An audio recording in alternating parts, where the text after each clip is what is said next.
батальонда служит етеді, Диас пен Ислам служит етіп жатқан жерлерін көріп, қуаныштымыз, таза бәрі оқу орындарын көріп, жалпы басшыларына көп рахмет. Біздің сарбаздарға осындай мүмкіндік жасап беріп жатқандарына рахмет.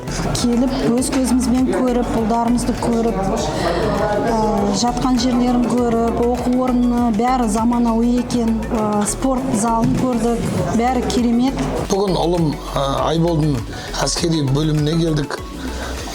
Әскери бөлімді өз көзімізбен барлығын көрдік. Командирлер барлығын түсіндірді.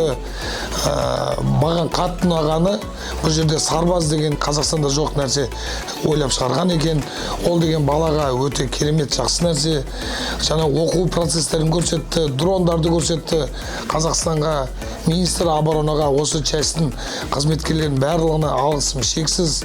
Баламыз кеше толық болып келеді.